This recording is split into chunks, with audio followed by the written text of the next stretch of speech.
예, 두 번째 시간으로 들어가는데 마태복음 13장 오랜만에 이건 좀 읽어야 되겠다 싶어서 요거는 다 같이 찾아서 보겠습니다. 마태복음 13장 저 말밑 부분 49절에서 50절. 마태복음 13장은 천국 농사에 관한 비유 말씀을 하신 장이죠. 자, 49절로 50절은 같이 읽습니다. 세상 끝에도 이러하리라. 그런데 지금 현재 예수님이 오셨을 때도 세상의 끝이에요. 그런데 또 세상 끝이 또 있다는 거죠. 우리가 사는 세상 끝 말고 1000년 후에도 세상 끝이 또 있죠. 네, 그거 잘 아셔야 돼요. 그러니까 세상 끝에도 이러하리라 라는 말은 예수님이 부활하실 때 그때부터 시작해서 오는 부활 때도, 그 다음에 천년왕국이 지난 다음의 부활 때도 반드시 적용은 똑같다라는 걸 아셔야 돼요.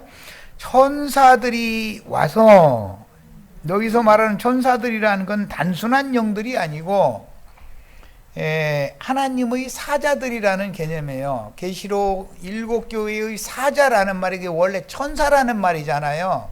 그래서 킹제임스 성경 그 계시록 올려드린 것 이게 들어보면은 7교회의 천사들에게 이렇게 말씀하셨다 이래가지고 천사들이라고 번역을 그렇게 헬라어대로 번역을 한 거예요.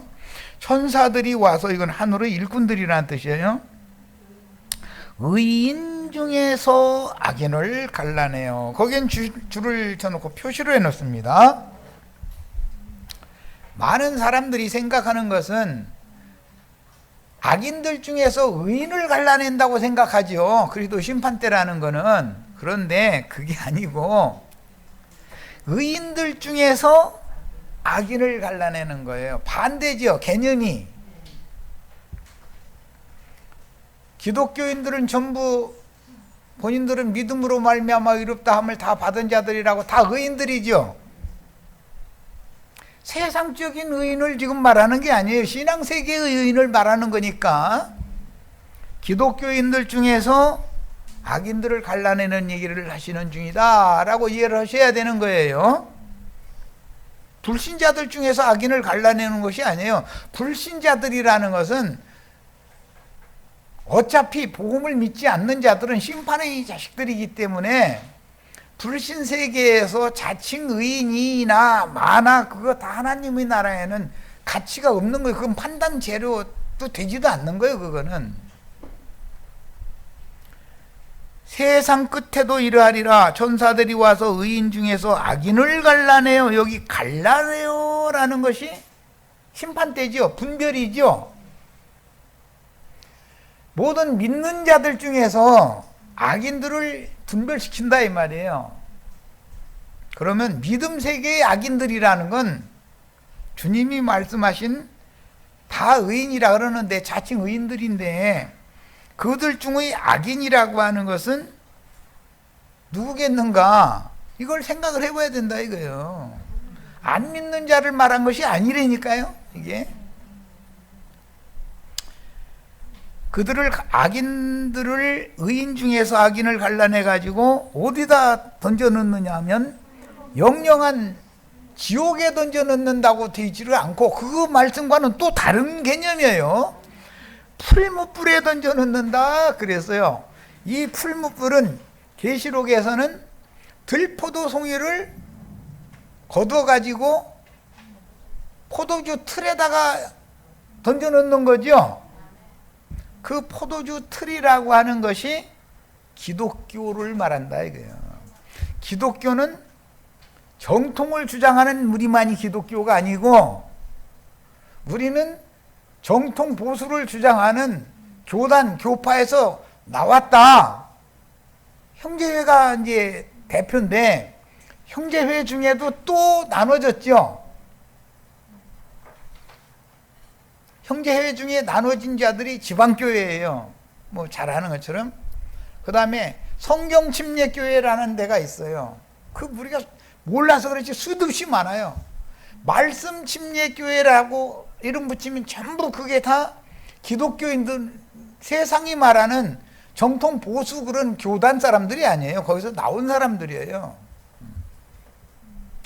자신들만이 청교도들이라 다 그렇게 주장하지요. 킹 제임스 학파, 또 구원파, 이게 전부 형제회 계열에서 나온 무리들이에요. 지방 입장파, 전부 다 마찬가지예요. 그러니까 우리들이 그 수를 몰라서 그러지, 5대 종단 교단에 속한 자보다 숫자가 더 많을 수도 있는 거예요. 그 수가 몇인지 우리는 모르지요. 다 이것저것에서 모이니까. 그런데 여호와 증인파라든지 안식일교파라든지 무슨 제7일 미랄 선교회 교파라든지 이런 사람들도 기독교인들과는 정통 보수라고 생각하는 사람들과는 다른 신앙생활하는 사람들이, 그들의 수가 어마어마합니다. 우리들이 모를 뿐이지요. 자, 그 중에서 건너간 자들이 있어요. 누군가가 탁 튀어나오는 자들이 있는 거예요. 교만이 하늘을 찌르는 자들, 이게 이제 적그리스도들인데 그 가라지의 판에 묶이는 자들이 또 나오는 거예요. 그러니까 기독교계가 우리들이 생각하는 것처럼 단순한 게 아니에요. 성경은 이것을 정확하게 다 판단해야 된다 이거예요. 형제회 계열에 속한 사람들은 성소 제사는 할 줄 아는 사람들이에요. 마당 제사만 하는 사람들은, 교단에 속한 사람들은 마당 제사만 하는 자들이죠. 그런데 지성소에 들어간 자들은 거기서도 나오고 또 나온 사람들이야 되니까 이게 수가 많을 리가 없는 거예요. 지자들 보고 적은 무리요, 너에게 아버지께서 그 나라를 주시기를이라고 해서 상속해 주시기를, 물러주시기를 기뻐하시느니라 그랬어요. 적은 무리만이 후사가 되는 거예요. 지성소 제사는 아무나 하는 게 아니에요. 자, 육에 속한 신자들과 혼적인 신자들과, 이건 이게 대부분이죠. 완전히 예배를 어디서 해야 돼요?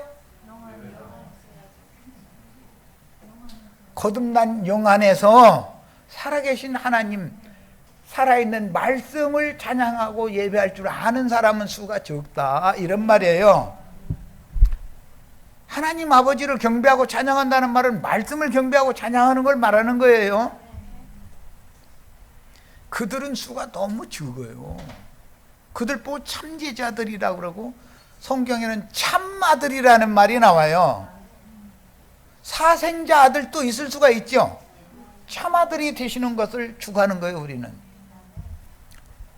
장자들이 되시는 걸 추구하는 거예요. 후사들, 온전케 된 의인의 영들이 되는 걸 추구한다 이 말이에요. 우리는. 그러니까 이들은 수가 아주 적어요. 이걸 알아야 돼. 그런데 이런 얘기는 왜 이렇게 복잡하냐 이래버려. 복잡하죠. 성경이니까. 다 알고 된다고요? 천만의 말씀이에요. 알고 올리건 성도들이라는 건 그렇게 많은 게 아니에요. 여기에 왔다고 기독교 생활하지 않고 나도간 형제 가르치는 말씀을 들으러 왔다 해가지고 다 알고기란 보장이 어디가 있어요? 모르는 거잖아. 그거는 그리스도 심판대를 통과해봐야 하는 일이지. 나도간 형제는 지금 판단하는 것만이 직분이 아니고 잘 양육하는 것이 직분이니까, 나도 속짐은 있어. 그렇지만 말을 안 치. 왜? 손금이 다 다른 것처럼 사람마다 다 다르고, 그 생각하는 거, 관점, 추구하는 바가 다 인간이 다 다르니까 그 모든 것들을 그리스도 안에서 통일되게 하려는 것이 하나님의 주소 방법이다. 이것을 나는 가르치는 입장이지, 왜 당신 그러느냐라고 말할 수 없는 거예요. 지금은 그 사람이 그렇지만 내일 모레 가서 나보다 앞설 수도 있는데 내가 지금 그걸 어떻게 알아. 나는 내일이 나오면 되는 거지. 다만 진리를 가르쳐줘야지. 자, 그래서 추수 방식이 우리들이 생각하는 것처럼 그렇게 단편적인 게 아니다 이거예요. 예배당에 열심히 다녔으니까 죽은 다음에 좋은 데로 천당이라는 데로 가고, 더러는 뭐 죽지도 않고 휴거돼 가지고 이게 좋은 데로 가고, 뭐 공중 구름으로 간대나 뭐 해가지고 공중 구름에서 뭐 얼마를 혼인잔치 한다고 기독교가 그렇지? 7년 혼인잔치 한다고 이러고 앉았는데, 난 그런 사람 보면 저 사람 저걸 어떻게 어디서부터 가르쳐야 될지를 감이 안 와. 그러다가 이제 나는 얘기하다가도 영 이 사람은 안 될 사람이다 싶으면, 하나님이 죽이기로 작정한 자구나 라고 판단이 딱 되면, 그래 다 돌아가셔야지 별 수가 있느냐고 나 잃어버려. 할 말이 없어. 그럼 그렇게 믿으면 자기 믿음대로 될 거 아니야. 그런데 자기가 좋은 데 가는 것을 꿈을 꾸는 믿음을 가지고 있는데 그와 같이 안 되는 자가 더 많으니 이게 문제잖아. 주님이 다시 오실 때 너희들 가운데서 믿음을 보겠느냐, 세상에서 믿음을 보겠느냐라는 데도 있지만 너희 중에서 믿음을 보겠느냐라는 말씀도 있어요. 제자들 중에도 믿음이 다 다르다라는 거잖아요. 자, 이제 자료 말씀으로 이제 갑니다. 7페이지 6페이지 하단 7페이지 상단이겠지. 세상 교계는 찾으셨어요? 자료? 예, 세상 교계는 자신들이 세상을 맑은 유리로 만들겠다고 속이는데, 계시록 4장에 보면 유리바다 얘기가 나오죠. 계시록 4장엔 유리바다 얘기가 나오죠. 세상 교계는 다 자기 예배당에 나와서 헌금 잘 내고 하라는 대로만 잘하면은 세상에 빛이 되고 소금이 되고 그런다는 말이고, 계시록 용어로는 유리바다와 같이 맑은 세상이 된다 그 말이잖아요. 그런데 예배당이 하나 더 생길수록 세상이 맑아져요, 세상이 더 탁해져요? 거짓말이죠 그게. 거짓말 제일 잘하는 사람이 청와대에 가시는 거고, 그 다음에 큰 예배당에 강대상 차지하는 거예요. 그게 다 왜 그래요? 짐승의 세계에서 짐승의 왕이기 때문에 그렇다 이거예요. 다니엘 7장에 나오는 바다에서 올라오는 짐승과 계시록 13장에 나오는, 그건 이제 구약 성경에서는 들짐승이라고 하는, 들짐승 중에서 뱀이 가장 간교했다 이랬는데 계시록에서는 땅에서 올라오는 짐승이잖아요. 뱀 새끼들. 말씀 가르치는 사람들을 말하는 거예요.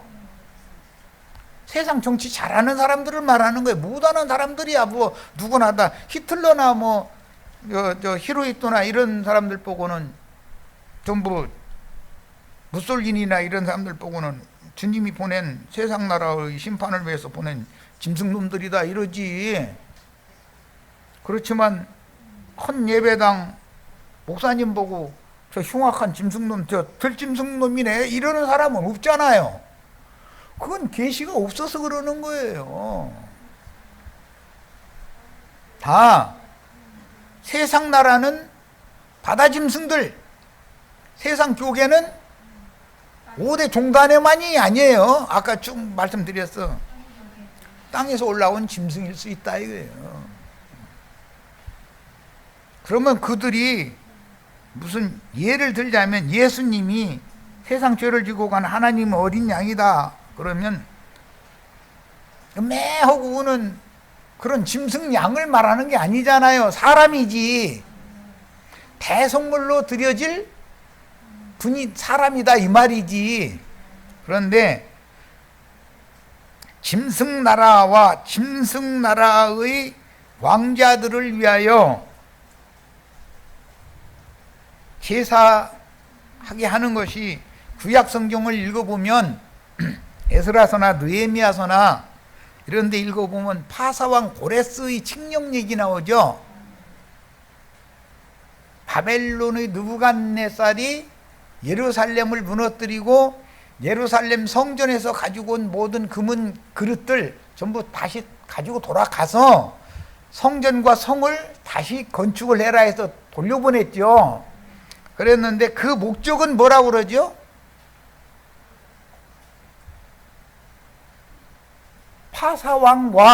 파사왕의 왕자들을 위하여 기도하는 집을 재건하라고 보내잖아요. 하나님의 집은 기도하는 집이 맞아요. 그런데 세상 나라가 주와 그 그리스도의 나라가 되는 것을 위해서 기도를 하셔야지, 너희는 먼저 그의 나라와 그의 의를 위하여 기도해라 이러죠. 미국 대통령을 위해서, 대한민국 대통령을 위해서 무슨 국방의 의무를 행하는 국군들 졸지 말고 보초 잘 서라고 뭐 수출의 역군들 그들을 위해서 기도하라는 게 아니잖아요. 성전 건축을 재건을 하는데 사람의 손으로 지은 성전을 건축을 하는 목적이 있다 이거예요. 그게 다 꿍꿍이 속에 있는 거예요. 그런데 그런 구절은 안 읽어, 이상하게. 파사왕이나 헬라왕이나 로마 왕과 그 왕자들을 위해서 기도하는 집을 세우라고 보내는 거단 말이에요. 하나님은 이건 나를 위해서, 내 나라를 위해서 기도하는 집이어야 되는데 세상 나라, 세상 임금을 위해서 기도하는 집을 세우니까 하나님 무너뜨려 버리죠. 그러면은 악착같이 돈 내서 또 지어. 이 싸움 하다 막 끝나는 거예요 지금. 그들은 사람의 손으로 지은 전이 건축되는 것이 주님 나라의 회복이라고 믿으니까. 그런데 그것은 마귀 나라를 세우는 일이지, 짐승의 몸을 세우는 짓이지 그리스도의 몸을 세우는 게 아니라는 것을 너무 몰라. 이런 얘기하면 뭐 이렇게 복잡하냐고 이래버려. 성경을 다시 읽어보라고나 이제. 그러면서도 아이 그래도 건축 헌금 내서 예배당은 있어야 성도들이 모였어요. 제사 예배할 거 아니냐고. 예배당 없어져야 된다고. 어린 양의 피로 구속받고 진리의 말씀이 믿어지도록 계시받은 영, 거듭난 영 안에서 모든 것들의 실상이신 그리스도를 경배하는 것, 이것이 참 예배다. 당신 자신이 신전이어야 된다. 성령의 저는 당신 자신이어야 된다. 이렇게 얘기하고, 구속받고 거듭난 성도들이 모임만이 주님과 주님의 나라를 위하여 기도하는 하나님의 집인 것이지, 예배당이나 성당은 하나님의 집이 아니라 그건 마귀 집이다 이렇게 내가 얘기하면 눈만 꾸먹꾸먹해. 그걸 그래도 세워야 된다는 거예요. 그러면 나는 에스라서 느헤미야서 좀 자세히 좀 보라고, 다시 읽어보라고. 그럼 다 읽었대, 자기는 다. 근데 무엇 읽었느냐 그러면은 지금 내가 지적해 준 건 꿈에도 생각을 않고 있어. 무엇 읽었느냐고는 스룹바벨 성전을 새로 신 것을 읽었대. 막 그러고 막 성벽 회파되고 무너지는데 성벽 누구는 어디까지 누구는 어디까지 해서 쭉 성벽 쌓고 문짝해서 단 거 그거 읽었대. 막 그러면 헌 읽었다고, 정작 말하고자 하는 의도를 너무 오해했다고 이러면은 눈만 꾸먹꾸먹고 이단이더만 이래버려. 누가 이단인지는,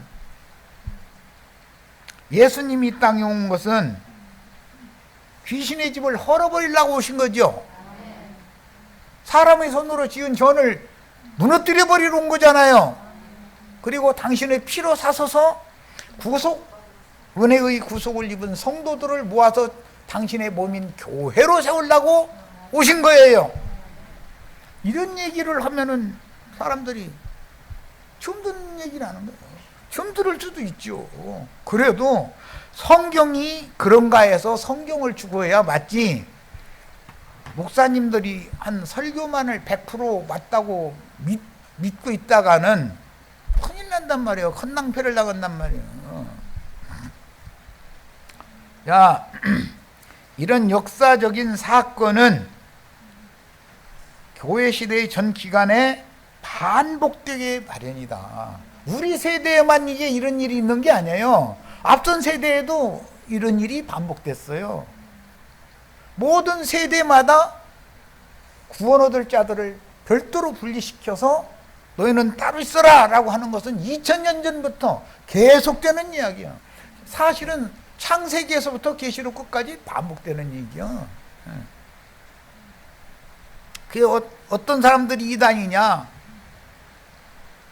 이 세대에 자기 말을 들어야 구원받는다 그러면 그게 가라지 주수꾼이죠. 이만희, 장길자, 박명호 이런 사람들이 다 자기가 이 세대에 지금 주수꾼으로 왔다는 거잖아요. 맞아요. 주수꾼은 주수꾼인데 가라지 주수꾼이요. 이게 문제예요. 그러면 그 가라지 단에 묶인 자들이 불택자들만 모은 거냐? 그렇지 않아요. 택하신 자들이라도 미혹을 하는 거예요. 이것을 알아야 돼. 말씀을 사모하는 사람들이 적그리스도의 단에 묶여서 풀무에 던져지게 돼 있다. 그럼 왜 그러느냐? 죽지도 않고 좋은 세상을 기다리게 만들으니까. 짐승의 때 살아남기 위해서 발버둥 칠 거 아니에요. 살아남으면 그나마나 약간의 소망은 있어요. 짐승의 때에도 살아남으면, 즉 성경이 말하는 나중까지 견디는 자는 구원을 얻으리라. 다니엘서에서는 2335일까지 견뎌남은 자들은 복이 있다 그랬는데, 이 말의 의미를 잘 아셔야 돼. 우리가 받은 복과 하늘에 속한 기업을 상속받는 신령한 복과 짐승의 때에 풀무에 던져 넣어가지고 거기서 연단 받은 다음에 겨우 살아남았어. 그 사람이 인마진 12지파의 복음 전파가 우리 목사님 이 세상나라 심판, 기독교계 심판 지나가기 전에 우리 목사님한테 가르침 받던 말과 다른데 생각은 해봐야 되겠네요.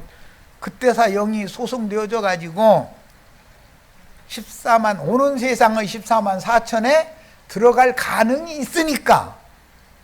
그런데 그것은 창세로부터 너희 주께서 예비하신 그 나라를 상속받아라 하는 그 복을 받을 자들이죠. 마태복음 25장 그 복을 받을 자들과 창세 전부터 준비하신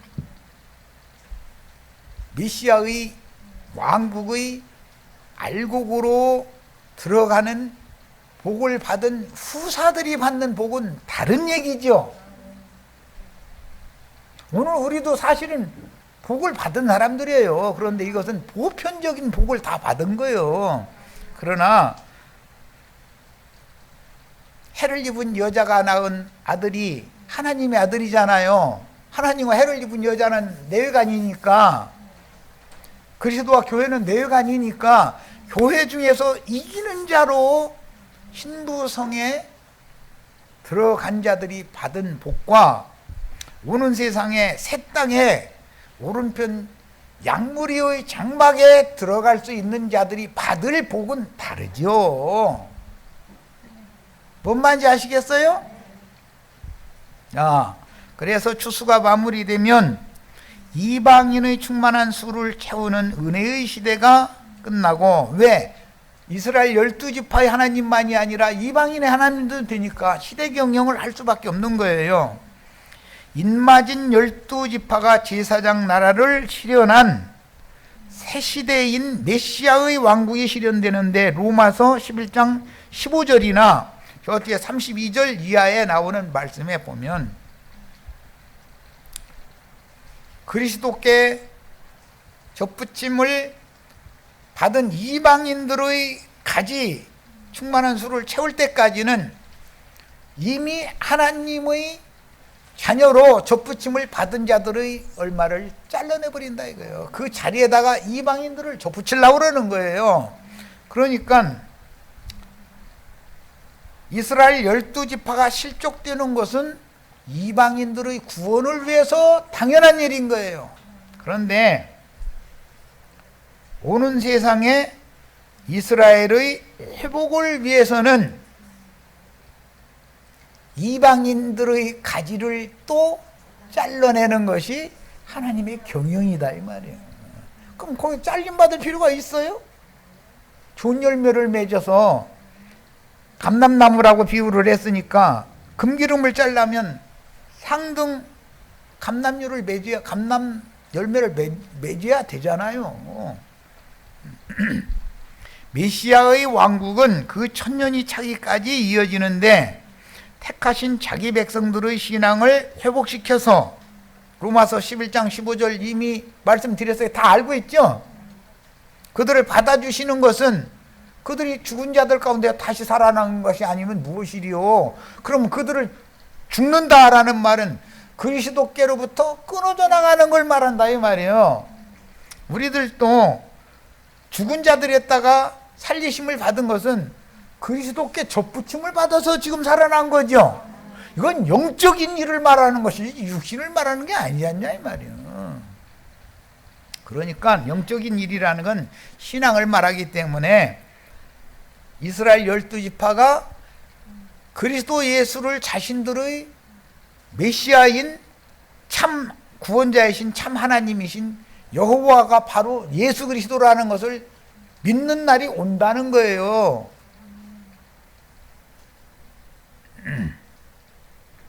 그럼 그들이 접붙임을 받는 거예요. 그런데 삼위일체를 죽으라고 붙잡고 있어. 믿는 자들 중에, 신약의 믿는 자들 중에.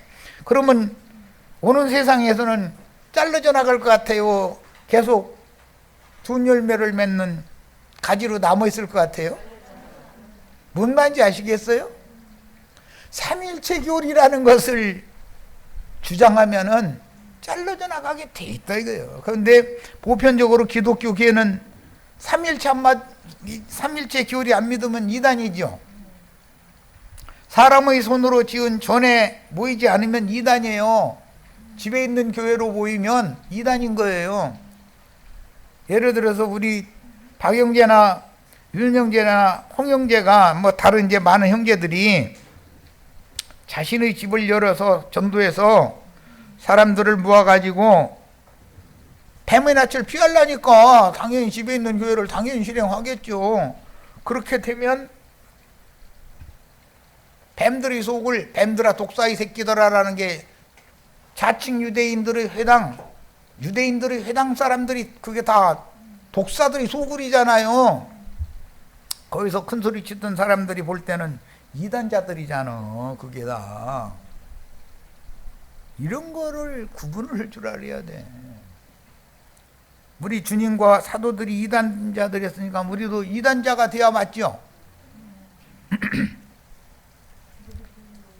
집에 있는 교회에 대해서 증거를 하다 보니까 나 이게 미국에서 들은 얘기인데 어떤 사람들이 그때는 시대가 그렇고 믿는 사람의 수가 적다 보니까 헌금 받을 수가 없어서 그렇게 일시적으로 그렇게 모인 것이지, 사람들이 모이면 다 모여야 되는데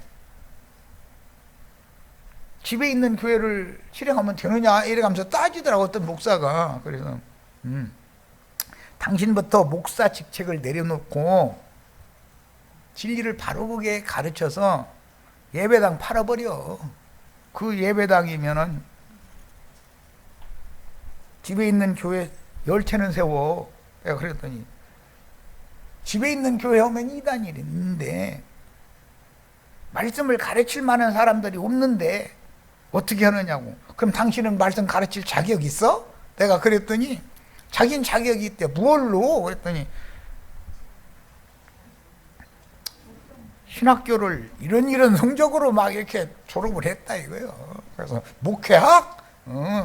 목회학이라는 거 하고 나왔구만. 내가 그랬더니 어떻게 아니? 그것도 몰라가지고 여기까지 내 같은 전도하러 왔겠어? 나를 하는 사람을 몰라. 모르는 거예요. 사람들은 이상한 말 하는 사람이라 생각하지. 세상 교계에서 목회해서 먹고 살기 위해 목회하기라는 게 뭐예요? 사람들 자기 따르게 만들어가지고 큰 예배당 세워서 성공하는 것 가르치는 게 목회학이죠. 당신들이 말하는 그 목회학이라는 것은 세상 대학교에서 가르치는 경영학과 똑같은 거야. 어떻게 많은 사람들 모아서 회사 흥왕시키느냐, 그거나 뭐 이거나 뭐가 달라.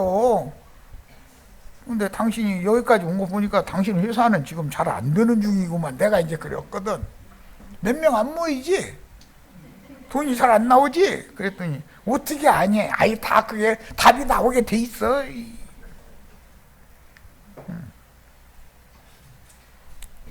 그 성공하면은 나 만나러 올 일이 뭐가 있겠어. 성공 못했으니까 나를 만나러 와서 들어보니까는 이게 무슨 집에 있는 교회를 가야 된다고 뭐 이러니까는 자기 말은 자기가 지금 꿈꾸는 거고 안 맞거든 이게. 아틀란타에서 제일 큰 예배당 세우는 게 그 사람 꿈이었었는데, 이야 참 꿈도 야무져. 못 당해 이 사람들. 거기 한번 콱 이게 뭐라 그러지? 이거 보고 한번 꽂히면 못 벗어나. 우리 형제 자매님들은 순수한 눈으로 성경을 다시 보시기를 바래요. 엉뚱한 데 꽂히면 안 돼. 처녀가 어떤 못된 놈한테 딱 꽂혀놓으면은 엄마 아빠가 세상 없이 안 된다. 난 저 사람한테 시집 가고야 말겠다는데 어떻게 그럼 그래라. 그러다 되죠 이년아. 그러고선 보내는 수밖에. 그거 어떻게 할 거요?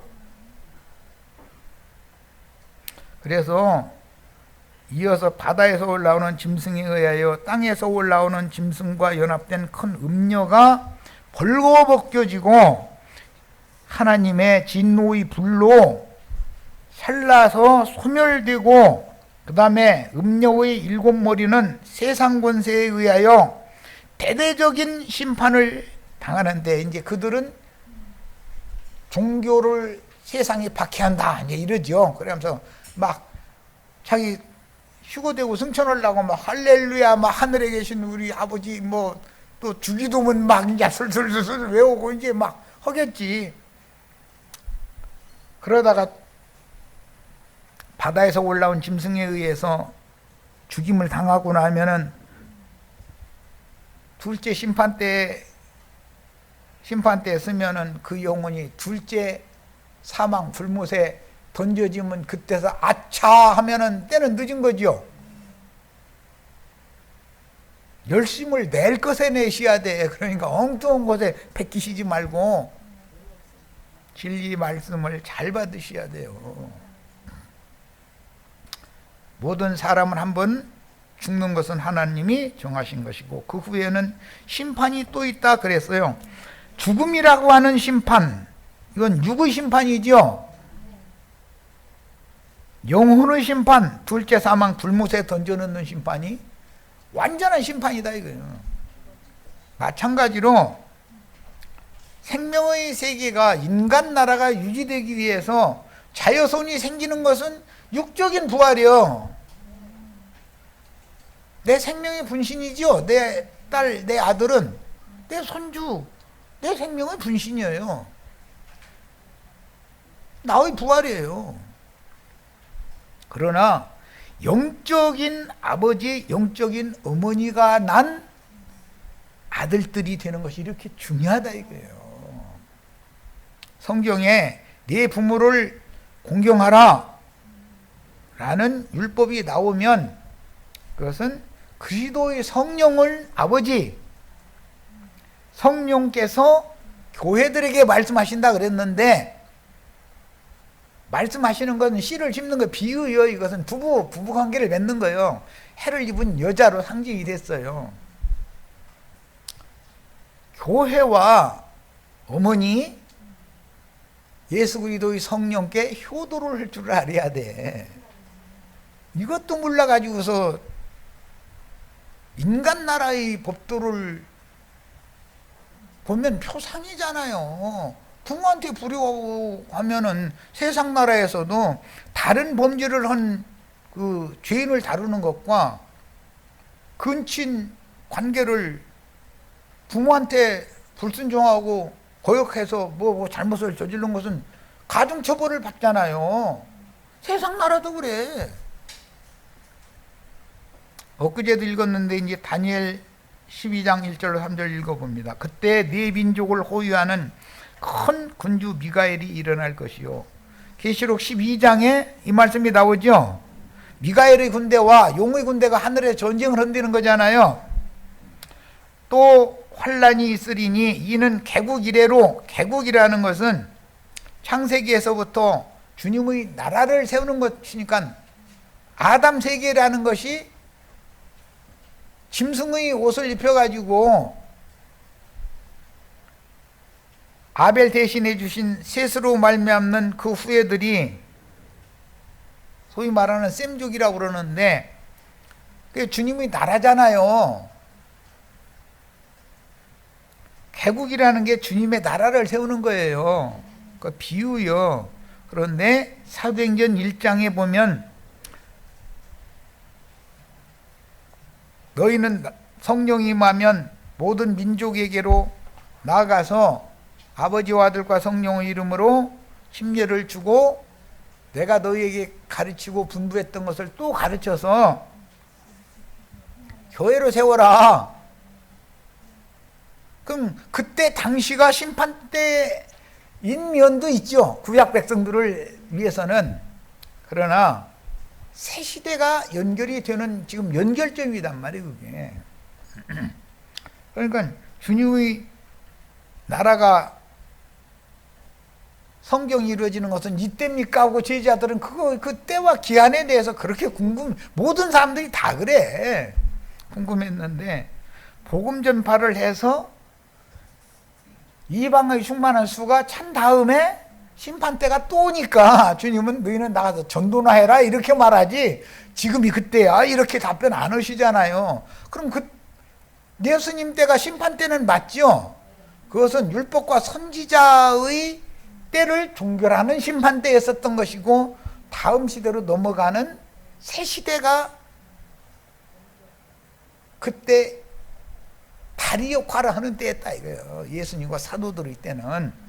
그런데 오늘 우리는 천년이 찰 때까지의 새 시대를 위한 다리 역할을 하는 형제 자매님들이 여기까지 왔다 이거예요.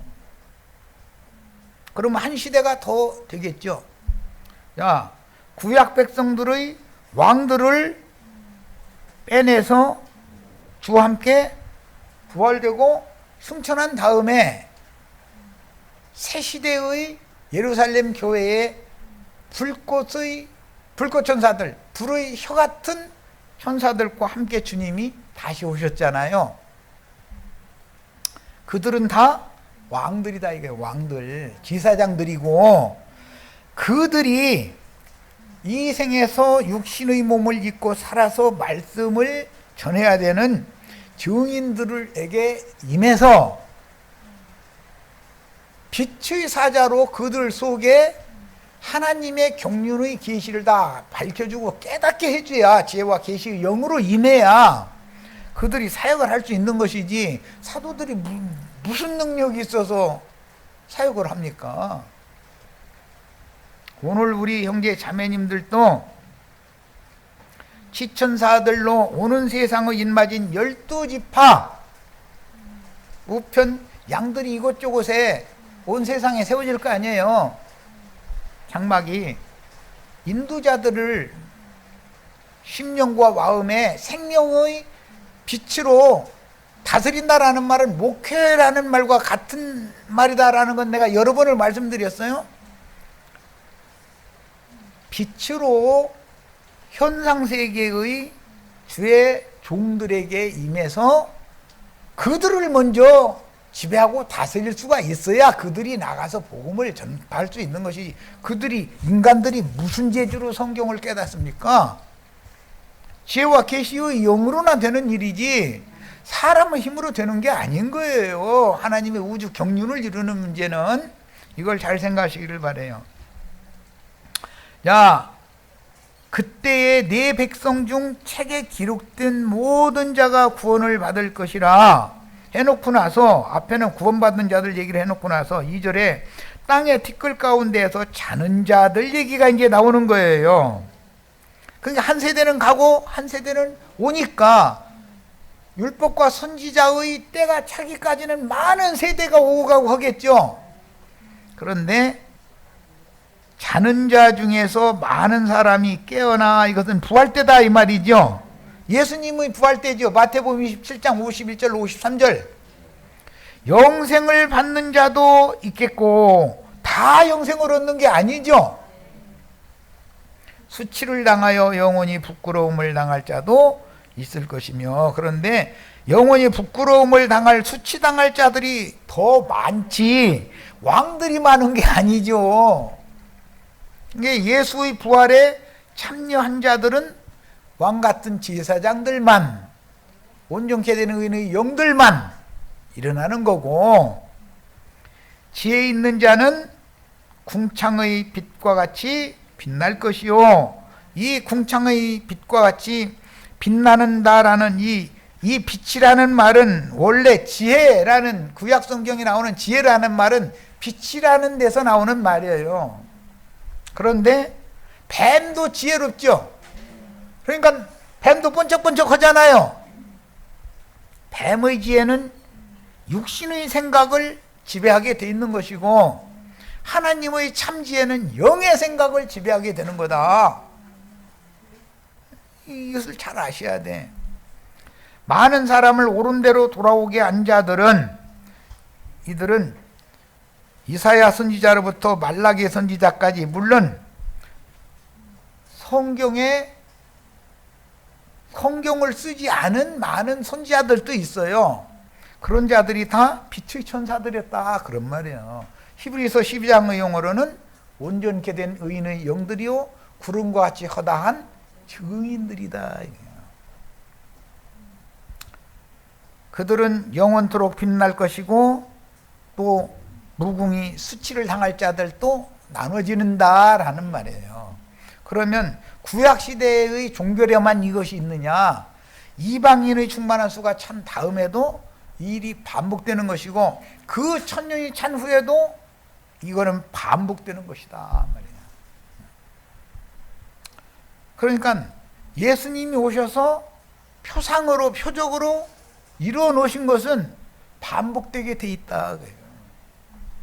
이 생에서 증인들의 측량으로 사후에 음부 낙원으로 들어가 이방인의 때가 끝날 때까지 주 안에서 쉬며 위로를 받을지, 사후세계에 들어가서 위로받는 구역에 갈지, 불꽃 가운데 들어가서 고민을 할지, 이것은 이 생의 증인들에 의해서 결정을 다 받는 거예요. 그런데 본인들이 이 자체를 몰라, 의식이 없어. 그러니까 우리는 매일의 삶, 교회 생활이라고 하는 것이 바로 심판대를 통과하는 중이다라는 것을 알아야 돼. 이 생에서 모든 것이 결정나는 거예요. 사후세계에 어떻게 될 것은. 그 다음에 사후세계에서 위로의 구역에서 부활때를 맞았어도 또 구분된다 이거예요. 그것도 이 생에서 결정이 다 되는 거예요. 사후세계에 넘어가서는 구원을 이루고 싶어도 구원을 이룰 방법이 없는 거예요. 그러니까 모든 것은 이 생에 살아서 다 결정되어져 가지고 자기 믿음, 자기 구원을 가지고 사후세계로 들어가는 거다. 그 다음에 영원한 세계까지도 그걸 가지고 들어가는 거예요. 자, 그래서 이 생에 사는 동안에도 마귀와 그 사자들은 은밀하게 활동을 하는 거고, 하나님이 보낸 그리스도의 종들도 양편에서 활동을 하게 돼 있어요. 이 생에서 그렇게 활동을 하면 사후세계에서도 똑같이 활동하는 거예요. 영원세계에 가서도 그렇게 활동을 하는 거예요. 그렇게 쓰임을 받는 거예요. 이거에 대해서 완전한 이해가 있으셔서 오늘 우리 형제 자매님들 이런 말씀을 받으실 때 예수님이 제자들에게 너희는 나보다 더 큰 일을 할 수 있을 거다라고 한 것처럼 형제 자매님들도 이런 말씀이 응하기를 바라요. 이 생에서의 주님의 종은 사후세계에서도 주님의 종이고, 이 생에서 사탄의 사자는 사후세계에서도 사탄의 사자예요. 영원한 세계에 들어가도 마찬가지예요. 이걸 아셔야 돼. 하나님이 빛만 창조한 게 아니라 어둠도 창조를 하셨기 때문에 그래요. 생명만 창조한 게 아니라 사망도 그분이 창조하신 거예요. 이것을 정확하게 아셔야 돼. 다니엘 12장 11절로 13절 더 읽어나갑니다. 많은 사람이 연단을 받아 그랬는데, 연단을 받는 전에도 없고 후에도 없는 큰 환란의 때라는 건 짐승 때지요. 마지막 한 일에다 이거예요. 마지막 한 일에. 그런데 한 일에는 전반부가 있고 후반부가 있어요. 그 다음에 스스로 정결하게 하며, 여기 스스로 정결하게 하며 희귀할 것이나 이랬는데, 계시록 22장에는 의로운 자는 의를 행할 것이요 그대로, 불의한 자는 그대로 불의를 행하다가 끝날을 맞도록 놔둬라 그랬죠. 자, 그러니까 지금은 나두간 형제는 여러분이 그 불의를 행하는 자에 있지 말고 불의를 행하는 자로 한 번 계수되면 사후세계에서도 영원세계에서도 지옥사자밖에 묻을 거니까 그 짓 하지 말고 이제라도 돌이켜라. 이걸 나두한 형제는 지금 전하고 있는 중이고, 끝내 형제 자매님들이 집에 있는 교회를 실행을 하면서 어차피 이걸 또 가르칠 거 아니에요. 그러면 이단 나왔다고 해가면서 지금 때가 몇 시인데 대낮부터 술 취했다고 해가면서 그러면 나 술 취한 거 아니요. 나 이제 정신 차린 얘기 하는 거요. 참 포도주라는 말 들어봤어? 포도주가 다 똑같은 게 아니요. 누룩 섞은 포도주도 있고 섞인 것이 없는 맑은 포도주도 있는 거야. 이걸 가르쳐 줘야 돼. 신부님들, 목사님들 만나면 그 사람들은 그런 얘기를 들어본 적이 없어. 그래서 악한 자는 아무것도 깨닫지 못하되, 계시록 13장 1절로 18절 마지막 절에 이제 지혜 있는 자는 두 짐승들에 대해서 깨닫는다는 거잖아요. 666이 뭔지를 깨닫는 것이 지혜와 계시의 영이 임해야 되는 거예요. 오직 지혜 있는 자는 깨달으리라. 이건 계시록 13장 18절에 정확하게 재인용이 됐어요. 그러니까 어린 양의 신부를 중매하는 중매장이 선교자들과 중매를 잘 받아왔던 신부와 가라지의 단을 묶는 자들과 정확하게 분별을 할 필요가 있는 거예요. 가라지의 단을 묶는 자들은 분별이 쉬운데, 세상 철학과 율법 종교의 교리인 율법 선생, 초등학문을 가르치는 초등교사들은 구분이 없어. 못 알아들어. 유명한 목사님일수록 초등교사 노릇을 잘하면 우리 목사님 소리 다 듣죠. 당신들은 더 완전한 데 나아가는 도를 가르치는 누군가를 만나서 새로 가르침을 받아야 되겠어. 목사한테 이래보세요. 그러면 자기가 나는 다 이뤘다고 자부하는 자부심이 있죠. 이 생에서 면류관 이미 받고 다음 세상에서도 금면류관 지가 쓸 거래. 그 사람들은 꼭 그렇게 생각해요. 그들은 뭐예요? 나는 다 되었다, 나는 다 이뤘다라는 자긍심, 허망한 자긍심에 붙잡혀 있는 거예요. 그런 것 보고 바람만 들어있는 인간들이다 그래요. 며느리나 사위짜리 선볼 때 장인어른이나 시아버지 짜리는 아내가 사돈 때 살펴보는 거하고는 달라요. 그는 면이 딱 다른 거예요. 이 사위짜리나 며느리짜리가 헛바람만 가득 들어가지고서 푹만 치는 사람인지 속이 꽉 찬 사람인지를, 그것을 어떻게든지 또 노리고 그걸 질문을 하고 그러잖아요. 그런데 시어머니는 그걸 관심이 없어. 사돈 때 그게 어떤 처녀가 왔는데 그거 뭐 딸이라더라 뭐 조카라더라 뭐 이런 것은 그렇게 잘 알아. 하여튼 나는 뭐 사돈 때 왜 딸이 왔는지 뭐 아들이 왔는지 며느리가 왔는지 관심이 없다 보니까 잘 몰라. 그런데 그 여자들은 그 참 그 기억력도 좋대. 그거 보면 난 길거리에서 저기 사돈 아들이나 며느리 만나면 인사하기 전에 난 몰라. 왜 내가 만나기는 그 식사 자리에서 한 번 만나고 결혼식장에서 한 번 만났지만 두 번 봐가지고 어떻게 그걸 기억에다 그걸 다 넣어놓습니까? 매일 드리는 제사를 폐하며 멸망케 할 가증한 것을 세울 때부터 라는 것은 마지막 한 일회가 시작이 될 때부터, 짐승 때가 시작이 될 때부터 그 말이죠. 두 증인들이 사역을 마지막 나팔을 이제 불기 시작하면은 그때부터죠. 다니엘이 말한 바 멸망의 가증한 것이 서지 못한 것에 선 것을 보거든이라는 건 그때부터다 이거예요. 계시록 11장에 보면 두 증인들이 1260일 동안 예언을 하는데 어디에서 올라온 짐승에 의해서 죽임을 당해요? 계시록 11장 한번 그거 찾아서 읽어보겠습니다.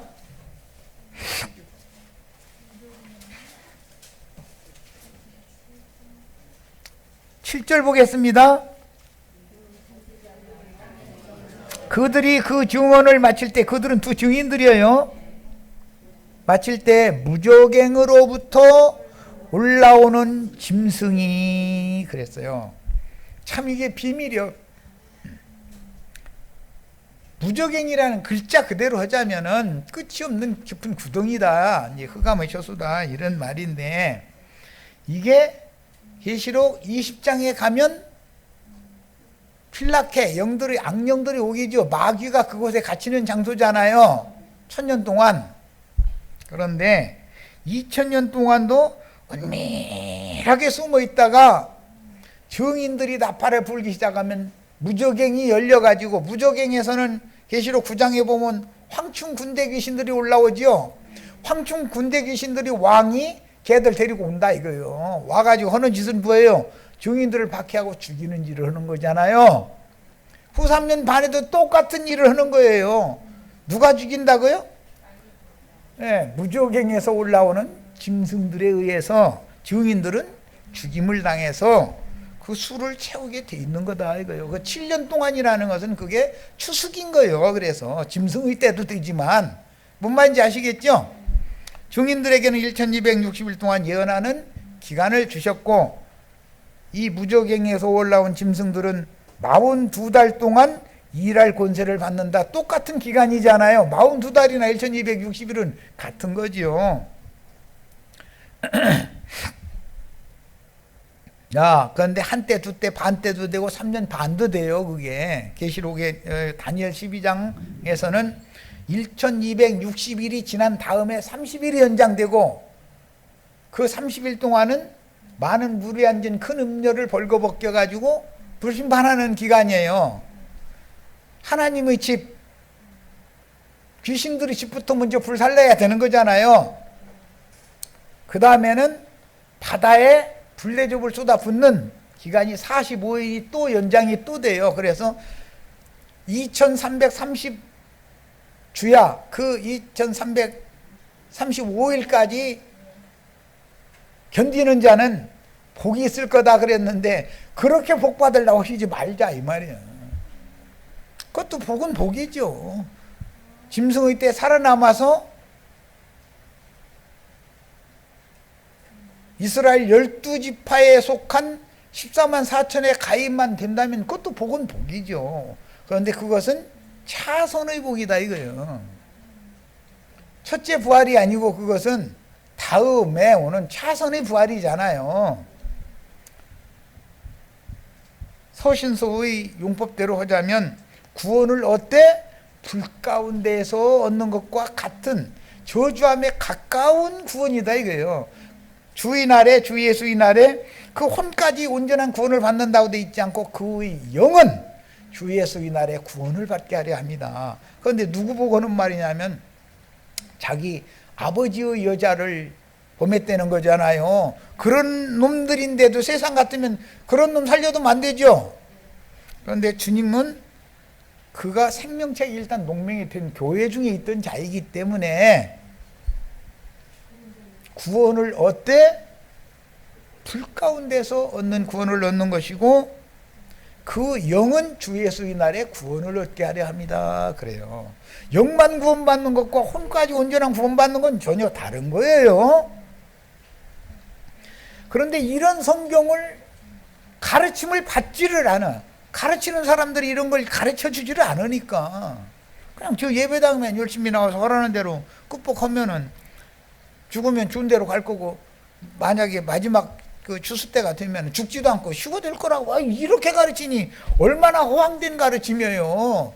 그같이 허망한 얘기가 어디가 있어. 그런데도 의심 없어. 의심 없이 믿기만 하면 된다고 막 질문하지 말고 무조건 믿으라 막 이런 사람들 있어. 무조건 믿으면 됩니까?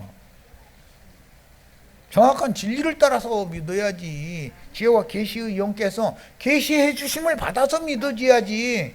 사람 임의로 막 사람의 말에 믿어버려? 그런 게 어디가 있어. 그런 것은 다 귀신의 믿음이지. 자 이제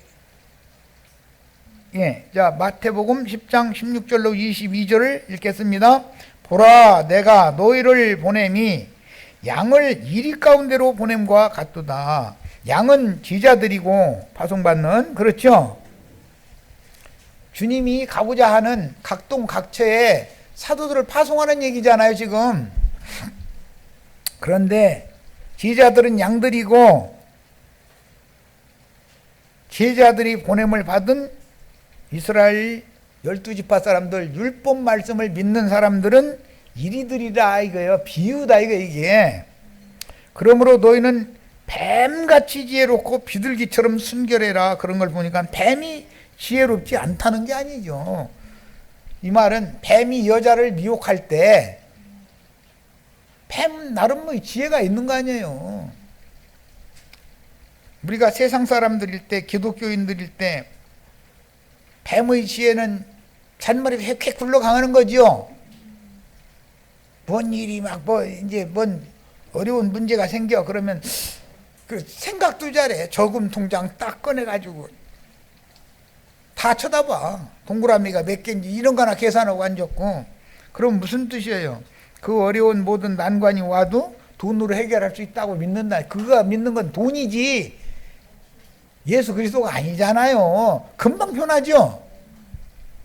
집안에 뭔 일이 있는데 통장이 많이 쌓여있다 싶으면 후유하고 안심이 돼. 그 사람은 통장이 신이요. 저금 통장이. 이런 얘기를 잘 귀담아 들어두셔야 돼요. 자, 그 다음에 사람들을 삼가라 그랬는데 회당, 사람의 손으로 지은 신전 이런 것은 율법 종교에 심취된 자들이다 이거예요.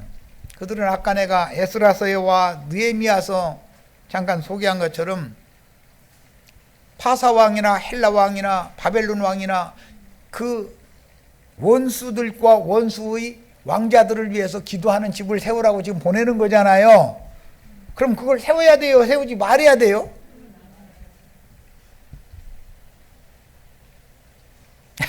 스룹바벨 성전, 헤롯 성전 세워야 돼요? 세우지 말아야 돼요?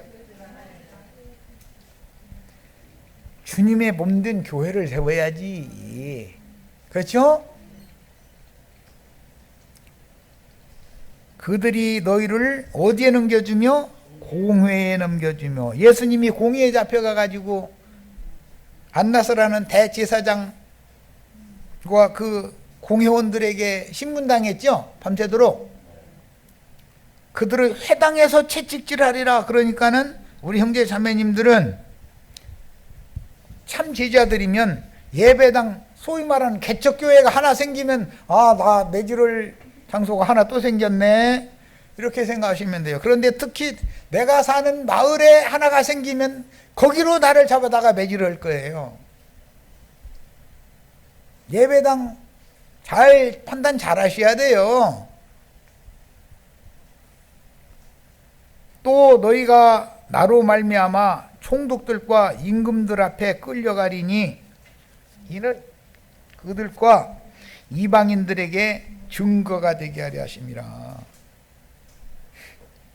재판석에 끌어가고 저놈 죽이기 전에는 우리는 밥도 안 먹을 거다 하고 쫓아다니고 이런 거는 다 회당이나 세상 법정에 가서 마지막 증거를 할 기회를 나에게 주시는 거다, 그런 말이에요.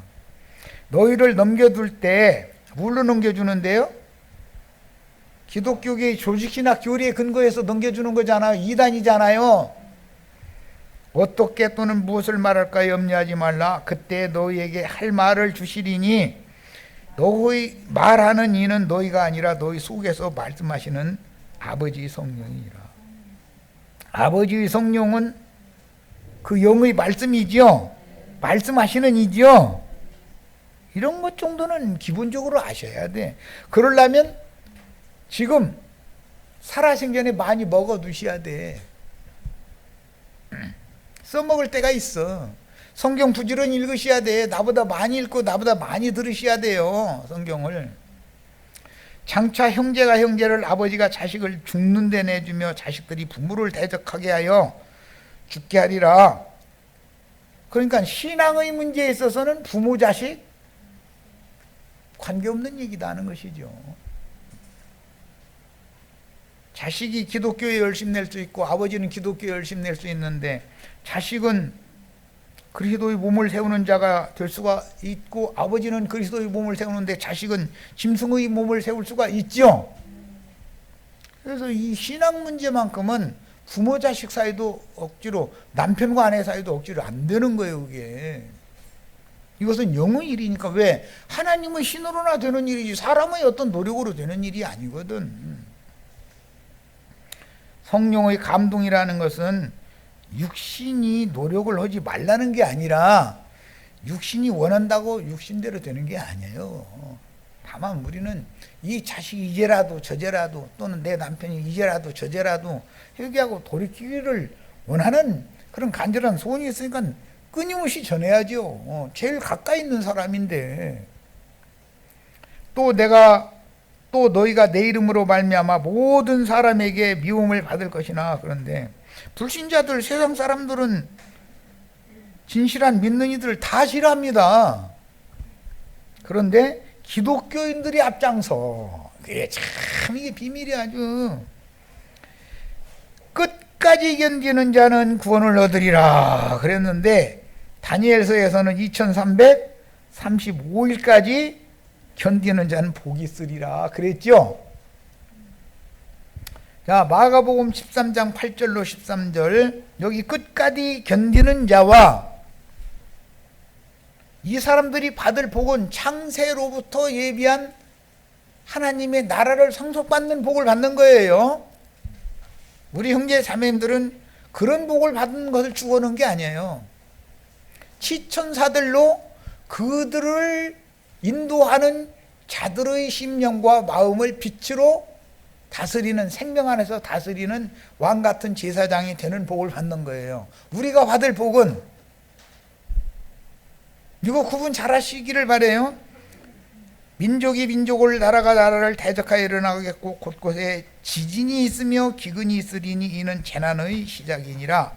너희는 스스로 조심하라. 사람들이 너희를 공회에 넘겨주겠고 너희를 회당에서 매질하겠으며 나로 말미암아 너희가 권력자들과 임금들 앞에 서리니 이는 그들에게 증거가 되려 함이라. 사도행전 4장에 보면 제자들이 대제사장 무리와 아그리빠 왕 앞에서와 증거를 하게 되죠. 세상은 두 왕들이 있기 때문에 바다에서 올라온 왕족들과 땅에서 올라온 왕족들, 제사장 무리들과 땅의 왕족들인 제사장 무리들과 바다의 왕족들인 세상 헤롯 다음 헤롯 왕이라는 사람 후에 이은 사람이 아그리빠잖아요. 배를 이어서 증거를 하게 돼 있다는 거예요. 예수님은 헤롯 앞에서 증거했죠 이미. 또 복음이 먼저 만국에 전파되어야 할 것이니라. 이것이 때와 기한이라는 것이 있다라는 말이죠. 자, 사람들이 너희를 끌어다 넘겨줄 때 무슨 말을 할까 미리 염려하지 말고 무엇이든지 그때 너희에게 주시는 그 말을 하라. 말하는 이는 너희가 아니요 성령이시라. 그러니까 성령의 말씀, 그 영과 신부가 말씀하시는 이 말씀을 다 장비하고 있어야 된다 이거예요. 형제가 형제를, 아버지가 자식을 죽는데 내어주며 자식들이 부모를 대적하여 죽게 하리라. 또 너희가 내 이름으로 말미암아 모든 사람에게 미움을 받을 것이나 끝까지 견디는 자는 구원을 받으리라 라고 말씀하셨는데, 다니엘 12장에서는 복을 받는다. 2335일까지 견디는 자는 복을 받는다 그랬는데, 이 복은 복이에요. 그러나 그것은 우리가 추구하는 복이 아니요.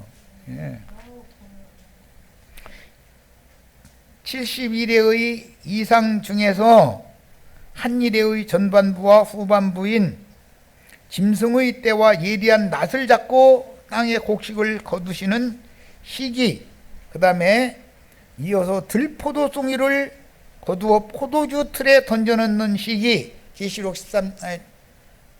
마태복음 13장에서는 가라지의 단을 먼저 거두어서 풀무불에 던져넣는다 그랬죠. 지금 이만희, 장길자, 박명호 이런 사람들이 와서 수많은 물이 모으고 있는 것은 왜 그러는 거예요? 먼저 가라지 단을 묶을 가라지 추수꾼들이 앞서서 일을 해야 주님이 보낸 종들이 그 다음에 남은, 소위 말하면 찌끄러기요. 이제 이삭 죽기가 시작해서 마지막 추수가 되는 거다 그 말이에요. 자, 여기까지 해서 마칩니다.